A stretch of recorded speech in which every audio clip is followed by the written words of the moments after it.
we're going to make a couple of phone calls. You can listen in if you want, or you can move on to our next video.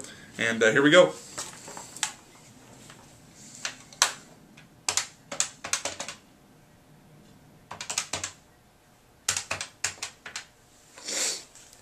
Right now we're calling down to a wheel manufacturer in Huntington Beach. If you're wondering why I'm often looking off this way, this is my main screen here. You can't see it. This is a docking station for my laptop. I recommend, if you've got the wherewithal, create a command center. Put a couple of monitors in your office. Having 2 monitors, you will never go back to 1 monitor. I promise you that.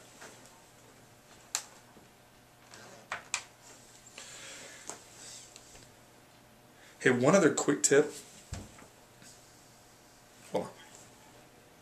Hey, Augie, I'm actually trying to reach Juvenal.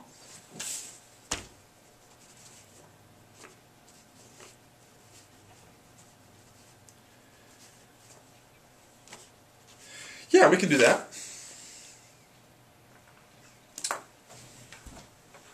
So really quick, we never leave more than 1 voicemail in a week.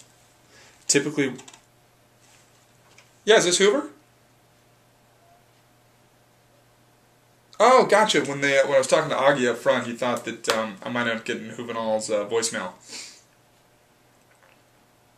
They don't come until 10. Nah, man, I'll call back at 10 o'clock. Thanks so much. Bye. Remember, phone does not hit the receiver. What I was going to tell you really quick, though, is we only leave 1 voicemail a week at most.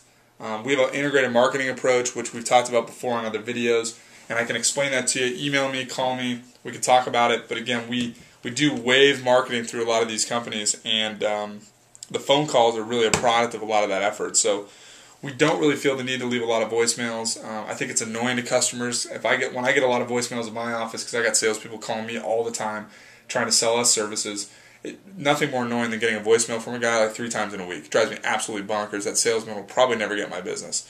Unless the guy shows up on my doorstep and he's got something, an offer I absolutely can't refuse. So that's just one thing.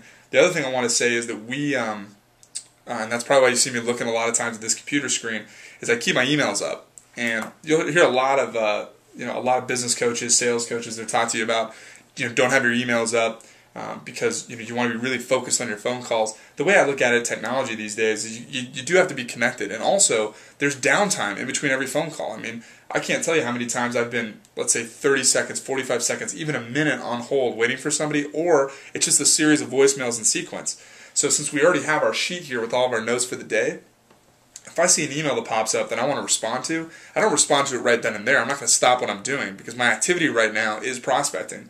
But I'll make a quick note here, and then I'm moving on. So I'm actually creating some action steps for my emails so that when I jump back onto email, if I do it right after the prospecting session or if I do it at the end of the day when I come back in from client meetings, I'm that much more prepared because I've already planned for it. And I've told you guys this before, 1 minute of planning, is going to save you 10 minutes in execution.